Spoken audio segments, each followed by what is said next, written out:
Welcome to 630 Naperville. I'm Nathan Ronchetti. And I'm Paige Ronchetti. We're so glad you could join us.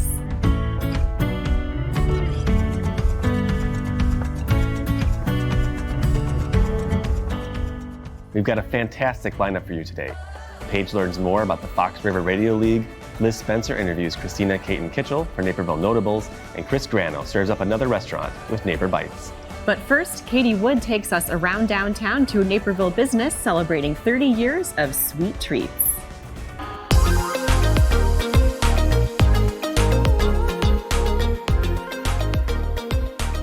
There are so many businesses you know and love in downtown Naperville. Today we're here to shine the spotlight on one of the sweetest ones of all, Cookie Dough Creations, celebrating 30 years in business in downtown Naperville. Let's go.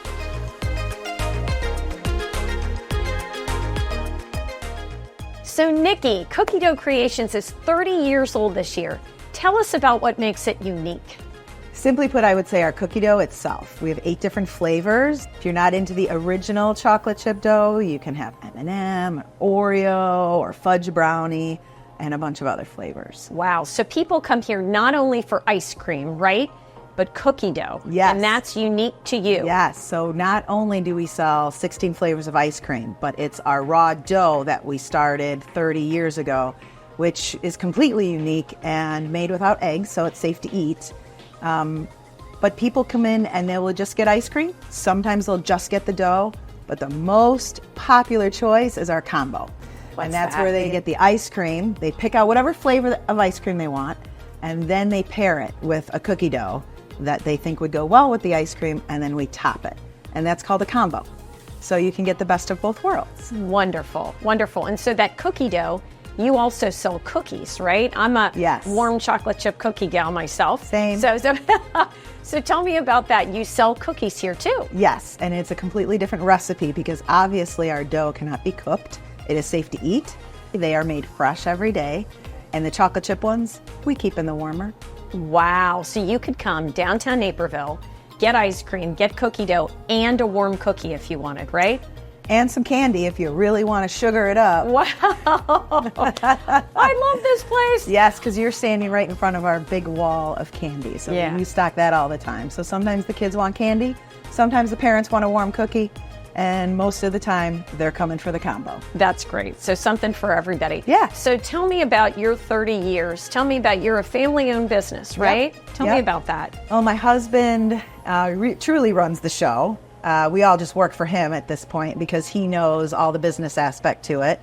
And yeah, my children have been working here since they were children, and now my daughter's 21 and she's all grown up and comes in as kind of the manager at this point.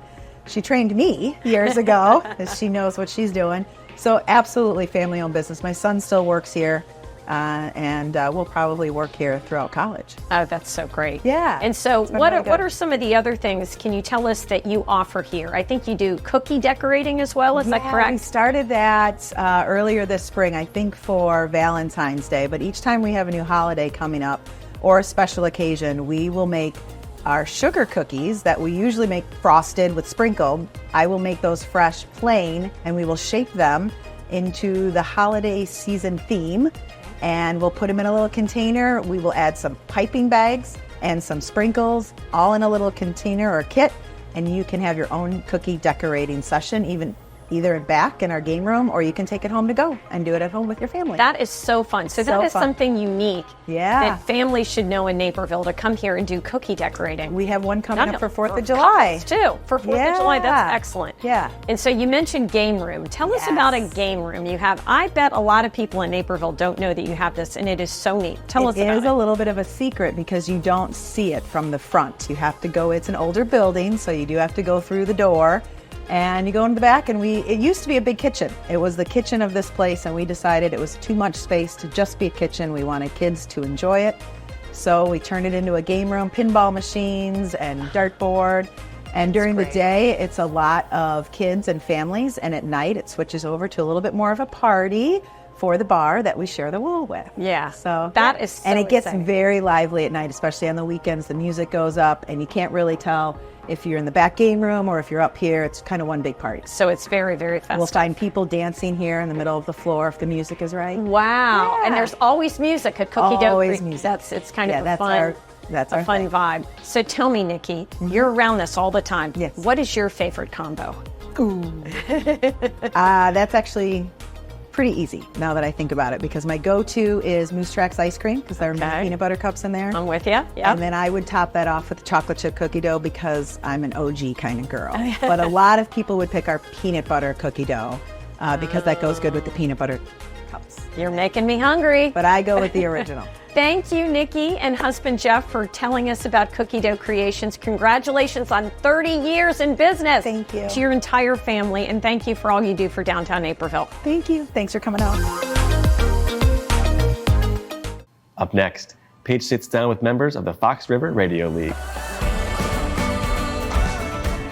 Evelyn and Mike, it's so great to have you here on 630 Naperville. Thanks for stopping by. Thanks for having us. We really appreciate it. Thank you. So you brought some really interesting stuff with you today, and I can't wait to hear more about your hobby. So let's dive right in. What is the Fox River Radio League? The Fox River Radio League is a group of people that meet often, have fellowship together, talk to each other, train each other. You never stop teaching, you never stop learning. There are so many facets of the hobby that it's hard to find someone in the club that doesn't know something.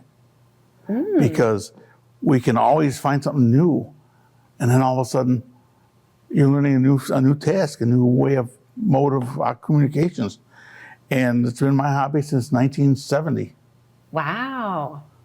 So amateur radio comes together, and it allows people to talk on the radio and communicate with people from next door to all over the world. And there's 3 different licenses that can be issued once you start taking your exams.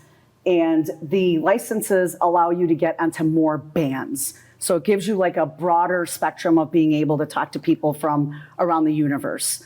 And I got into the hobby to learn more about communicating with others, and it allows us even to work with the community. There's different facets of it. It started out with Our public service background. right.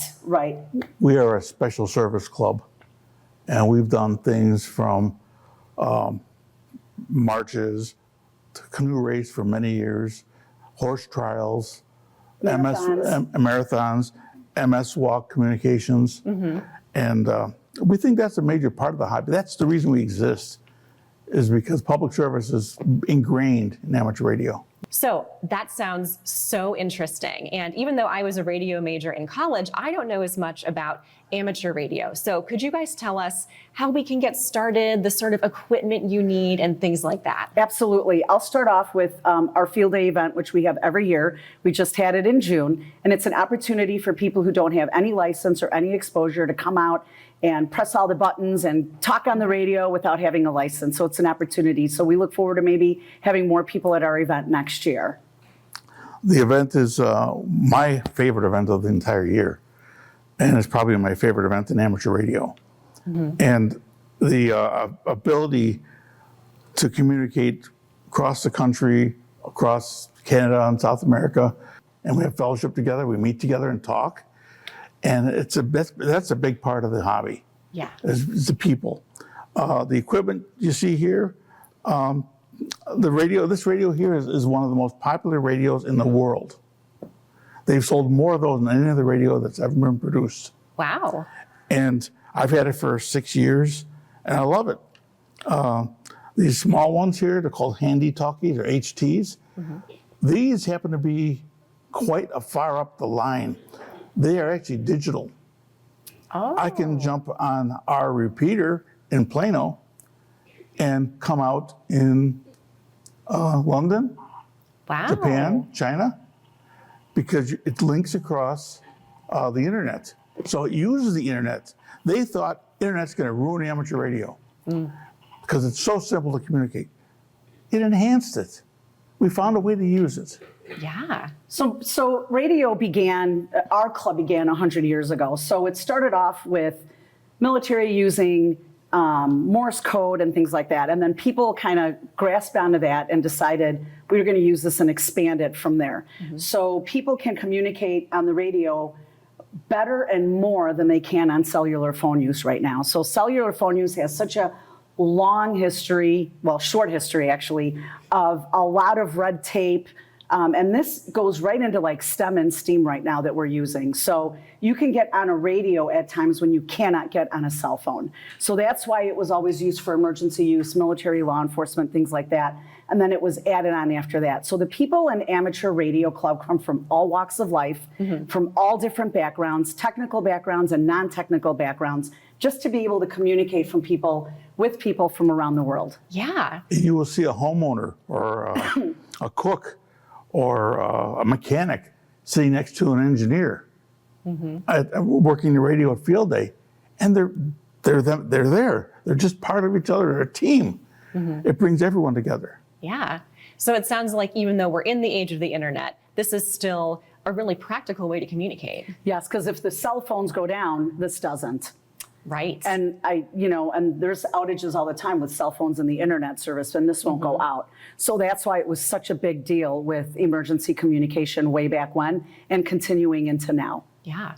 So where can people purchase this equipment? You have to have a license in order to get on the radio. So it's not like you can purchase a radio and just start talking. Yeah. So the FCC kind of moderates all of that and monitors to make sure that people that are on there have their license to be able to be on the air. Our club is about 170 people strong. We come together once a month. We meet, we talk, we have agendas. It's a very professionally run organization. We have president, vice president, secretary, treasurer, and all these people on the board that take care of things like the repeater, which is like the antenna. And then they come together once a month.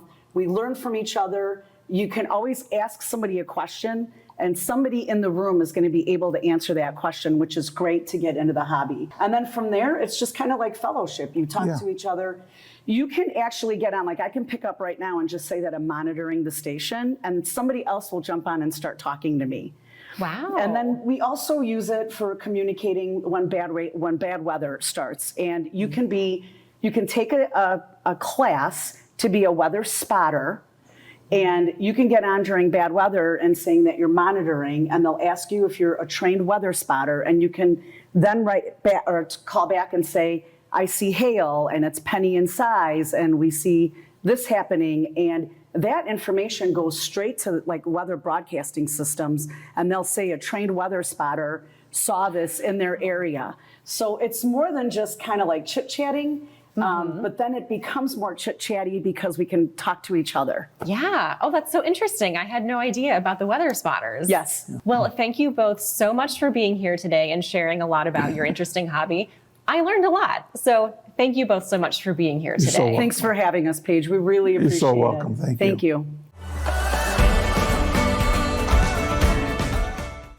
Come explore downtown Naperville this spring. With over 100 shops, from national favorites to one-of-a-kind boutiques, it's the premier shopping destination in the western suburbs. Enjoy over 50 restaurants for dine-in, carry-out, and delivery, or relax at one of our many spas. For a night away, don't forget about Hotel Indigo, located right on the Riverwalk. Come shop, dine, stay, and explore downtown Naperville.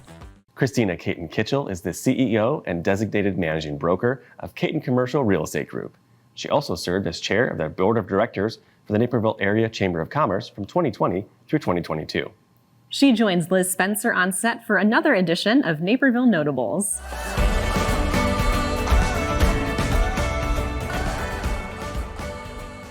Christina, I think about you all the time because I can't stop seeing the Caton Commercial Real Estate signs all over. You're quite the force all over Naperville. And now you're the CEO. Tell me about that transition. How's it going? Well, I'm thrilled that you think of me all the time. I was really pushing for someone to put my face just all over it so you really couldn't mistake it, but I got shot down on that. The transition's been going well. Obviously, it's a family company, so anytime you're taking over from Dad after 41 years, there's a lot to wrap your arms around. So the biggest part of the transition, outside of just handing off a family company coming down the line is really shifting my mindset from a deal maker and being involved in the deals to holistically looking at the company. How do we stay relevant? How do we push forward our deals and lift everybody up so that we can continue to, grow and move as a company? Yeah, it's a lot of people and things to manage. Yes. So let's, instead of diving into all that, let's have some fun. Okay, I like fun. Yes. So I sent you a bunch of wacky questions. So weird. So yeah, yes. But it's fun. It makes you think and it gives us a little perspective into you. So the first question you picked was your first car. Okay. So tell me about that and why. I'm really curious. I have a guess in my mind, but I don't think I'm going to be right. Can I hear the guess? No. Oh, after? Yes. Maybe? Okay. Yeah. So my very first car was a hand-me-down. My brother got to start on it and it came to me. It is a 1983 CJ7 Jeep Wrangler. Okay. So back in the day, definitely had like no doors, a soft top. We were never like granted a hard top through our high school years. So when you'd come out in the winter, there'd be about like an inch and a half of snow. But we only lived like 2 miles from school. So you just like hopped in, drove home as quick as you could, and then got warm once you got home. But it was so much fun, and took that through college, learned how to drive stick, which was amazing and kind of a lost skill. I wish more cars were stick right now, so like kids couldn't use their phones and so forth, because you can't. You got to pay attention. But it was fun. We'd go off-roading. I'd get in trouble, took it to college. You can fit quite a few people into a car like that. So you drove a Jeep. What did you want to be when you grew up? It definitely was not real estate. I think that both my brother and I proclaimed early on that we would not be in real estate, so that worked out well for us. I wanted to be a physician's assistant. So I went to school and my background was all in health-related fields. I lived in Fort Lauderdale post-college from Purdue and took organic chemistry, biochemistry, drove an ambulance. I can drive an ambulance like there's no tomorrow. Worked in cardiac rehab, and that was the path that I was going on. So this is quite a switch, but you at some point you get called back into the family business. You wanna work with your family, you wanna protect your dad, and you wanna grow, and that happened to both my brother and I. From that to real estate, why not? So, so let's talk bucket list. I think about the bucket list more because I have zero time with 3 kids and running a company. So is it a wish list or sort a of like list? A dream list? Okay. Some of it ties into things that I just want to get better at. So I played sports my whole life. I'm just, back in the day, you didn't have to commit to one sport year round. I played 4 sports, in high school and loved it. I still like to be active, but again, opportunities to do that are very slim. So, one of the things is the only time I get to golf during the year is for people's charity events or for the NDP board, those kind of events. So 3 times a year, you're not going to be a good golfer. Right. And I grew up playing softball, so I like to whack the ball very hard. My dream is to get good enough and take private lessons to be able to go out on the golf course and not be frustrated. That's all. I'm really good at chipping and putting, but driving the ball, forget it. So that's one. Tennis is another wish list that I have on there. I get to play 1 hour a week. All my friends are like, oh, do you want to join our team? I'm like, great. When do you play? They're like, 10 a.m. on Wednesday. I'm like, cool. So not going to happen. Yeah, not going to happen. So those are 2 things on the sports side. Other bucket list is I grew up camping. I know this is another shocker. People don't think I'm outdoorsy. I love being outdoor. My dad was an environmental science teacher prior to starting this company, so we used to go live up in Canada, off the land for 2 or 3 weeks. I have a huge desire to take my children before my dad is too old and go do that with them. So go back to the Quetico and then the Boundary Waters. I was going to say the Boundary Waters. Go to the Boundary Waters, canoe everywhere, backpack, and just get to kind of disconnect truly and do that with my children. Did you have to haul the canoe? Oh yeah, I portaged. It was I'm Steve not and outdoorsy, but I have been to the Boundary Waters, and I thought it was beautiful, but I could not wait to get back to Civilization. It does make you appreciate it though, right? Oh you my can God. flip a light on, turn it off. Oh my God, the sounds, everything you have to carry. There's no convenience. There's no cup of coffee. But it's so beautiful. Yeah, so that's kind of, I put the sports together. So that's 2, or is that 3 if you count tennis? Is it golf, tennis, or camping? Or No, that's 2. Okay. I would say the last one is I actually want to learn how to play the piano again. So it's one of those things, I think music is so important. Yeah. just for how you learn, how you keep your brain activated. And it's just an instrument when you go to a Christmas party or something, and my mom's really good at playing, my older daughter can, and I can play like Mary Had a Little Lamb and maybe one part of Chops, and that's it. But I think that would be another great way to just stretch my brain in a different way that's non-work, non-stress. So it's on there somewhere. Did you have piano lessons as a kid? Yes, but I was scared of the teacher, so I don't know how much I absorbed. She had a really dark home with scary cats, and it's kind of repressed. Maybe that's why I want to do it again. Yeah. That's right. Maybe, you're going to need to not go to outdoor piano lessons or something. There you go. Right. Yes. Excellent. Work-wise and that, what are you looking forward to for the company and that? Yeah. So one of the things is coming up in September, we are actually having a big celebration for my dad and just sort of celebrating the transition. He will never use the words retire, and he will never retire. And that's great. I don't want him to, but I do want to celebrate all it is that he has accomplished and sort of how far we have come as a company, and with him at the helm and now with me at the helm. So nice big bash in September. That's the biggest thing coming up. And then the rest of it is just really getting my bench into play and making sure our company has the right butts in the right seats, and really seeing how we can change and evolve in this ever-changing landscape. We don't sell widgets. We're at the mercy of the market. So that sometimes challenges us to constantly be looking 5 to 10 steps ahead. And I'm really looking forward to putting my stamp on what that looks like. That's awesome. Well, I have no doubt that you'll be successful, and I have no doubt that you'll have some fun along the way. Oh, I try. That's great. Thanks for taking time out of the busy schedule and sitting down and having a quick chat with me. I appreciate it. Always. And keep looking for my signs. Oh, I will. Always. I promise. And we'll get that face on them soon enough. So. Thanks.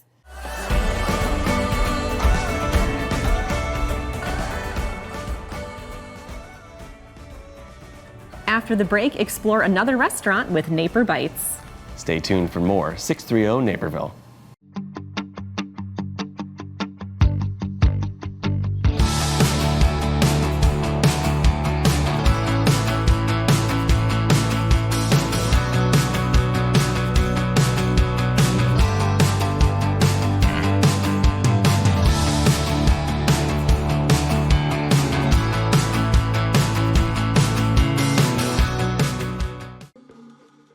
We live in a safe community, but not a crime-free community.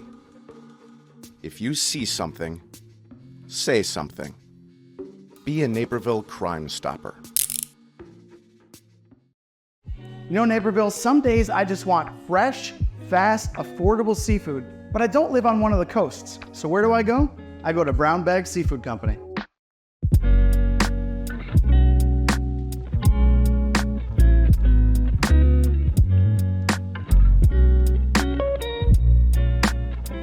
Hey, we're here at Brownbag Seafood Company with founder and CEO Donna Lee. Donna, thanks for having us. Thanks so much. I'm glad you guys are here. Yeah, so tell us a little bit about the mission, the concept behind Brownbag. Sure. So Brownbag for me is just a love of how I like to eat. And so at some point I was like, I want to eat fish, I want to eat vegetables, and there's no easy way to do it affordably and quickly. And then so I built it. I love that. So what are we going to try today? Today we're gonna make our crispy cod tacos, which are very popular. And then one of my favorite things, which is our seared salmon, which has a teriyaki marinade over our greens and grains. And that's like just a popular go-to if you're eating multiple times a week with us. Perfect. Well, I came hungry, so let's get at it. Let's do it.